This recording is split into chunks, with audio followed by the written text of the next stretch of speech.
เมืองแปร่นะแล้วก็ตั้งเชียงใหม่แม่ฮ่องสอนหรือว่าทั่วประเทศทั่วโลกนี่แหละเพราะว่าเดี๋ยวนี้เป็นยุคที่ไร้พรมแดนไร้พรมแดนที่เราสามารถที่จะส่งใจถึงกันได้นะตลอด24ชั่วโมงตราบใดที่ยังมีลมหายใจอยู่นะฉะนั้นแต่ว่านี่ก็ได้รับการโทรศัพท์จากท่านอาจารย์ดร.วิสิทธิ์ทิตวิสิทธิ์โทนะจากมหาวิทยาลัยมหาจุฬาลงกรณราชวิทยาลัยเขตเชียงใหม่บอกว่าอาจารย์พระครูตั้งยุติธรรมจังหวัดเชียงใหม่ได้โทรศัพท์มาปรึกษาว่าอันตั้งละอ่อนตั้งยุติธรรมตั้งอยู่ตาวังตาลสารปีเนี่ยได้รับผลกระทบน้ำท่วมก็ว่าในฐานะที่เขาเป็นศูนย์ไกลเกลี่ยคณะสงฆ์จังหวัดเชียงใหม่อยากจะนิมนต์ ไปร่วมแจกเข้าอย่างห้องนี่นะแต่ก่อนที่เขาอย่าไปมุ่งตรงไปที่อันตั้งเชียงรายพ่องตั้งลำปางผาเยาตั้งแปะตั้งนานต่างๆแต่วันที่24ตอนเจ้าเชียงใหม่ของเขาก็ได้รับผลกระทบเช่นเดียวกันได้รับผลกระทบก็น้ำตั้งหนองหอยสารปีอย่างต่างนะก็ได้รับผลกระทบเช่นเดียวกันฉะนั้นก็หน่วยงานทางภาครัฐภาคเอกชนทางพระสงฆ์องค์เจ้าก็บ่ได้ทิ้งศรัทธาญาติโยมก็ป้ากันเข้าไปดูแลพี่น้องประชาชนฉะนั้นเนี่ยบรรดาพ่อแม่พี่น้องบรรดาท่านผู้ฟังทั้งหลายนะเฮาก็ได้หันถึงความห่วงหาอะไรความมีน้ำใจซึ่งกันและกันนะถ้ามันบ่เกิดวิกฤตแบบนี้เฮาก็บ่ได้หันน้ำใจของพี่น้องคนไทยเฮาฉะนั้นเมื่อมันมีโอกาสก็มักจะเป็นโอกาสที่ทำให้หมู่เฮาท่านทั้งหลายเนี่ยได้บางครั้งก็อาจจะมีการบ่เข้าใจกันอาจจะมีการโกรธการเกลียดบ่สบอารมณ์หัววัดหัวเวียงอีนะก็ทำให้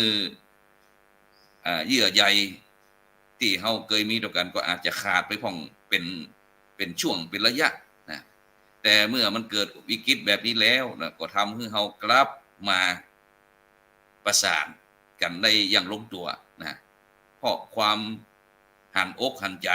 นะซึ่งกันและกันเนี่ยนะซึ่งประเทศอื่นบ้านอื่นเมืองอื่นบ่มีเหมือนกับสังคมไทยเฮานะฉะนั้นสังคมไทยเฮานี่มันจะเป็นสังคมที่พิเศษเป็นประเทศที่พิเศษเพราะอยู่ใต้ล่มโพล่มไทรล่มพระพุทธศาสนาแล้วก็โดยเฉพาะมีสถาบันชาติศาสนาพระมหากษัตริย์ที่คอยประคับประคองสังคมของเฮาเนี่ยนะคือมันเป็นไปด้วยความเรียบร้อยนะถ้อยทีถ้อยอาศัยฮักกันเหมือนพี่ดีกันเหมือนน้องปรองดองกันเหมือนญาตินะถึงแม้บางครั้งก็เหมือนกับจะเอาเป็นเอาตายบ่อู้บ่จากันนะแต่เมื่อถึงวิกฤตเข้ามาแล้วนะมันก็เป็นโอกาสนะที่เขาจะได้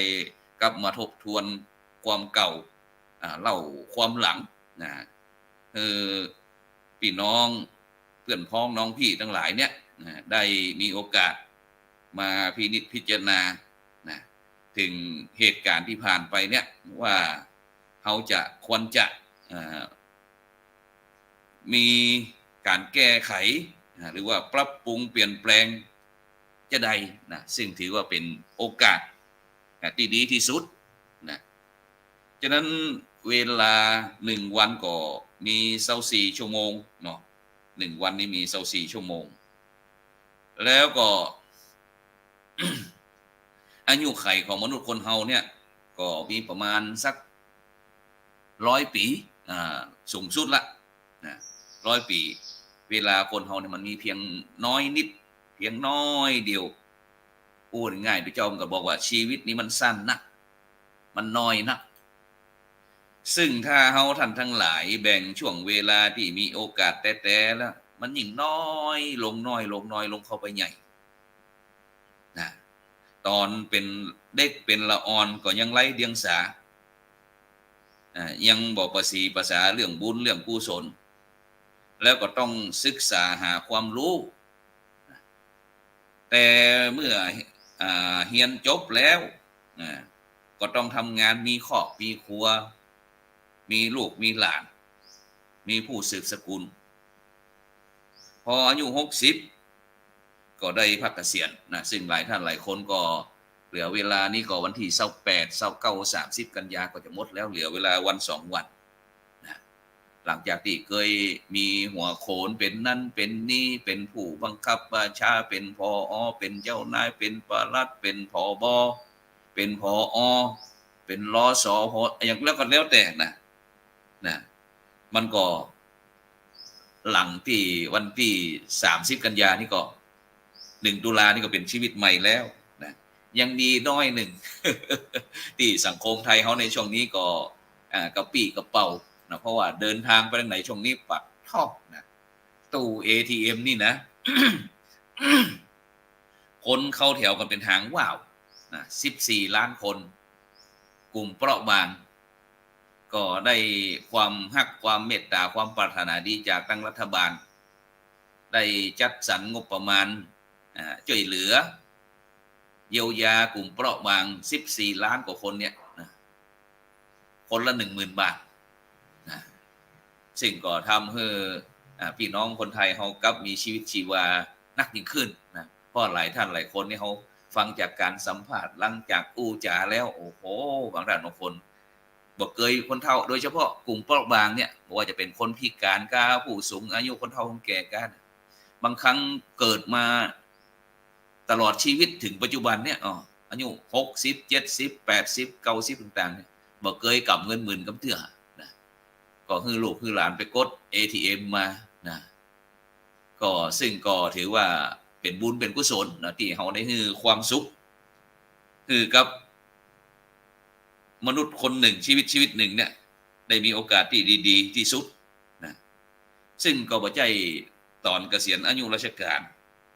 บ่ใช่ตอนที่มีอายุนักบ่ใช่ตอนที่หยุดทำงานแต่ช่วงที่ร่างกายสมบูรณ์ที่สุดนะร่างกายสมบูรณ์ 100% ถือว่ามีโอกาส 100%ถ้าหากเขาท่านทั้งหลายเจ็บป่วยบ่สบายหรือว่าเฒ่าชราแก่ชราไปไหนบ่ได้ก็เหลือเกินหนึ่งหรือว่าเหลือไม่ถึงครึ่งหากตายนะก็หมดเวลาหมดโอกาสเป็น 0% เพราะฉะนั้นเนี่ยความดีหรือว่าบุญเรื่องกุศลทำได้ก็สะดวกนะในช่วงที่ร่างกายสมบูรณ์เท่าอันหากร่างกายเฮาบ่สมบูรณ์มันบ่สะดวกสบายเนาะไปไหนมันบ่คล่องแคล่วนะเจ็บป่วยออดแอดพ่องนอนติดเตียงพ่องติดบ้านพ่องแม้มีชีวิตทำบ่สะดวกนะแต่เฮาก็จ้องมันดูแลสุขภาพร่างกายคือดีเมื่อร่างกายของมนุษย์คนเฮาสรรพสัตว์ต่างๆทั้งหลายเนี่ยมันดีแล้วก็มันสร้างบุญสร้างกุศลคือนักนะจึงบอกว่าเวลาและวารีบ่ได้มีไว้คอยไผเรือเมแล้วก็รถไฟก็ไปตามเวลาโอ้และอึดอาดมักจะพลาดปรารถนา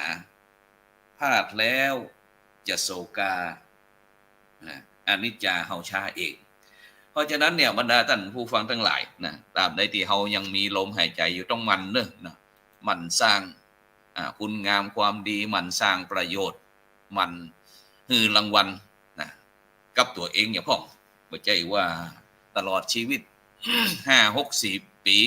งกเงินเก็บเงินหาเงินหาทองมาเก็บอย่างเดียวผลสุดท้ายวะน่ะเอาไปจ่ายลงหมดลงหมอลงพยาบาลอย่างเดียวนะตลอดชีวิตนะที่เขาหาทรัพย์สินเงินทองมาเนี่ยหางานทำมาแต่เขาก็บ่เคยให้รางวัลกับหมู่เขาเองนะรางวัลที่ดีที่สุดก็เจ้ามาก็เปิดรายการธรรมะรับอรุณนะซึ่งเขาก็จะพบกับคณะครูบาอาจารย์ต่างๆนะบ่ต้องได้นิมนต์นักเทศน์ที่ไหน ไปเตะในงานนั้นงานนี้เปิดขึ้นสีขาวเช้าประชา8จังหวัดภาคเหนือนะเปิด Facebook เปิด YouTube เปิดช่องธรรมะเป็นทีมทีวีออนไลน์ของเราถึงบ้านถึงตีนอนถึงให้ถึงหน้าถึงสวนนะแต่มีข้อแม้ว่าถ้ามีอินเทอร์เน็ตมีเครือข่ายนะอย่างเจ้าวันจันทร์นะสัปดาห์แรกเขาก็จะพบกับท่านอาจารย์พระวินัยทรกล้าธรรมโชติสิโปเนี่ยนี่จากธุดงคสถานเด้อนะวันอังคารก็ท่านพระอาจารย์ดร.วิสิทธิตวิสิทธโธนะผู้ช่วยศาสตราจารย์ดร.ดุวันพุธพระธิการรณชัยระนันชโยนี่จากวัดธรรมวิเชียรจังหวัดอำเภอเชียงดาวจังหวัดเชียงใหม่วันพฤหัสบดีนี่ก็พบกับท่านอาจารย์สุชาติพระครูสุชาติธรรมวุฒิวัดเหล่ายางตำบลบ้านกาดอำเภอแม่วางจังหวัดเชียงใหม่วันศุกร์นี้ก็จะพบกับเจ้าคุณพระสิทธิวชิรานุกุลจากวัดพระธาตุดอยสุเทพวันเสาร์นี่ก็พระครูสถิตธรรมวิพัฒน์นี่ก็เปิ้นวัดบ้านไร่ศิลาทองเมืองลำปางจังหวัดลำปางเจ้าวันอาทิตย์ก็จะพบกับท่านอาจารย์สกุลประสาธานิโยนี่ก็วัดธรรมวิเชียรอำเภอเชียงดาวจังหวัดเชียงใหม่นี่แค่สัปดาห์แรกแล้วก็สัปดาห์ที่3ส่วนสัปดาห์ที่2สัปดาห์ที่4นี่ก็วันจันทร์นี่ก็จะพบกับท่านอาจารย์พระมหาอนุวัฒน์ทิตเมโทนี่วัดหนองปลาคอเมืองลำพูนวันอังคารก็พบกับพระครูพิพัฒน์ปริยัติยาพรวัดทุ่งขี้เสืออำเภอสารปีจังหวัดเชียงใหม่นี่ก็น้ำท่วม วันนั้นเปียงอกส่งภาพมาอาจารย์ขอสุมาเตอร์วันพุธก็พระครูวิวิทย์ประชานุกูลจากบ้านหัวลินวัดหัวลินตำบลทุ่งสะโตกอำเภอสันปะตองจังหวัดเชียงใหม่นี่หมู่บ้านรักษาศีล5ต้นแบบวัดประชารัฐสร้างสุขและทำลายโครงการนะวันพัดก็จะเป็นพระครูจันทสรการนี่นักเตะตั้งมหาจารย์บอกว่าจะเป็นกันมัดซีกับกันกูมารกับอีนะเนี่ยสุดยอดนะวันศุกร์แต่ว่านี่ท่านอาจารย์พระครูศรีสิทธิพิมลด็อกเตอร์นะนี่ก็จากวัดศรีบุญเรืองอำเภอฝางจังหวัดเชียงใหม่วันเสาร์วันนี้ความจริงเป็นท่านอาจารย์พระครูศิริปริยัตยานุศาสตร์ด็อกเตอร์รองเจ้าคณะอำเภอแม่แจ่มวัดปันแหวนแต่ก็อาจจะติดภารกิจติดต่อมาได้เพราะว่าในช่วงนี้เราก็ต้องเข้าใจสักหน่อยหนึ่งเพราะว่ามันหน้าฟ้าหน้าฝนหน้าน้ำท่วมน้ำนองบางครั้งมันต้องเฝ้าระวังแล้วก็วันพรุ่งนี้ก็นักเตะเช่นเดียวกันวันอาทิตย์ก็พระบดีกาไกรสอนกิตติเวทีจากวัดท่าไคร้อำเภอแม่ริมจังหวัดเชียงใหม่นี่ก็เป็นสัปดาห์ที่2แล้วก็สัปดาห์ที่4เพราะฉะนั้นก็นี่คือรางวัลเด้อบรรดาท่านผู้ฟังทั้งหลายตั้งจ้องธรรมะเป็นทีมเขาก็พยายามที่จะให้รางวัลกับบรรดาท่านผู้ฟังท่านผู้ชมเนี่ยที่เป็น FC ติดตามรายการบ่จะเป็นนั่นหลายท่านหลายคนที่ได้ส่งข้อความทางอินบ็อกซ์ว่าจะเป็นแม่ทองคำพรหมมินทร์นี่ FC ผู้ติดตามตลอดอาจารย์สุวรรณมีสมในท่านพระอาจารย์สาธิตทีละปัญโยนี่ก็จากสถาบันธรรมาภิวัตรบอกว่าตั้งศพเตินสถาบันธรรมาภิวัตรน้ำแห้งหรือยังนะครับน้ำแห้งหรือยังแล้วก็เพราะว่าตั้งฝ่ายเขื่อนกฟผไม่เหมาะเปิ่นก่อระบายน้ำไม่จางลงมาแต่ว่าก็ผ่านเหมือนกันแต่ก็ยังเชื่อความสามารถของครูบาอาจารย์ว่าสามารถเอาอยู่ดังนั้นก็เลยบ่ได้แวะได้เวียนได้ทักได้ทายพ่องก็ต้องขอสุมาอภัยคณะครูบาอาจารย์ด้วยเนอะเพราะว่าวันก่อนเขาไปที่ดอยหล่อวัดปากทางเจริญท่านอาจารย์พระครูอภิวัฒนวิกรมสหายธรรมน้องเลิบซึ่งก็ได้พบได้เจอกันแต่เขาก็มีแต่ส่งกำลังใจกันเพราะว่าอย่างวันนี้ก็เช่นเดียวกันในเจ้าวันเสาร์นี้ก็ยังหันแดดสักน้อยหนึ่งในเมืองเชียงใหม่ฉะนั้นขอบคุณอนุโมทนาตึงพระอาจารย์สาธิตธีรปัญโยคุณโยมสุวรรณมีสมในแม่ทองคำพรหมมินทร์น้องรุดคุณโยสิตาโยสิดาคุณปันศิริพร้อมถึงหลายท่านหลายคนคุณสมคุณพ่องโพสุวรรณแล้วก็บ บรรดาท่านผู้ฟังท่านผู้ชมนะติดตามตั้งเครือข่ายคลื่นสีขาว8จังหวัดภาคเหนือนะวันนี้ก็ต้องขอบคุณอนุโมทนาท่านอาจารย์พระครูสมุวิศววรกิจโจนะผู้อำนวยการสถานีวิทยุคลื่น 104.50 เมกะเฮิรตซ์นะพร้อมตึงเครือข่ายคลื่นสีขาวชาวประชา8จังหวัดภาคเหนือนะตึงทุกจังหวัดนะที่ได้รับผลกระทบก่อรายการธรรมะรับอรุณเจ้านี้ก็ขอเป็นกำลังใจให้ทุกท่านนะแล้วก็มาแรงนี้เมื่อคืนนี้เขาก็พบกันใหม่นะพบกับรายการสังฆพัฒนาเพื่อประชาชนนะแต่ว่านี้ขอทราบรายการน้อยหนึ่งนะหลายท่านหลายคน FC ก็ถามมาแต่ว่านี่ก่อนสอบถามว่าในเจ้าวันนี้บ้านมีรายการนี่นะก็คงเจ้าหน้าที่น้องเนนคัดข้องทางเทคนิค ฝนตกนักถ้าอาจจะลืมตื่นง่ายนะ ก็ต้องขอสมาภัยบรรดาท่านผู้ฟังตัวเองนะเพราะว่าอย่างผู้ดำเนินรายการเองพระครูโสพลปริยัติก็ต้องมีการปรับแล้วก็ทำความเข้าใจบรรดาท่านผู้ฟังทั้งหลายนะบอกว่าจะเป็นยุคไหนก็ตามเจนไหนก็ตามแต่ถ้าเขาทำความเข้าใจกันแล้วนะแล้วก็มุ่งมั่น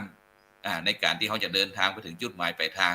ทุกสิ่งทุกอย่างก็ย่อมจะประสบผลสำเร็จนะฉะนั้นก็ในเจ้าวันนี้ก็เวลาหมดเวลาน้อยเดียวบ่ได้เนาะ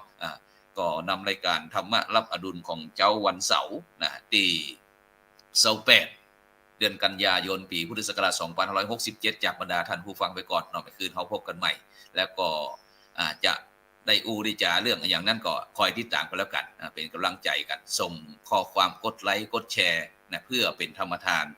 แชร์นักก็ได้บุญนักแชร์น้อยก็ได้บุญน้อยบ่แชร์ก็บ่ได้บุญแล้วที่สำคัญคือเขาได้มีโอกาสได้เรียนรู้เทคโนโลยีต่างๆนะที่แม้แต่พระสงฆ์ของเจ้าเขาก็ต้องเรียนรู้ในยุควิทยุการในยุคคอมพิวเตอร์การในยุคทีวีออนไลน์การต่างๆเนี่ยในสิ่งก็เป็นเทคโนโลยีมาใหม่ที่เขาจะต้องเรียนรู้ตลอดชีวิตตราบใดที่เขายังมีลมหายใจอยู่เพื่อที่จะอยู่โลกนี้อย่างมีความสุขแบบยั่งยืนนั่นเองฉะนั้นก็ในเจ้านี้ก็ขอกล่าวคำว่าธรรมะสวัสดีขอ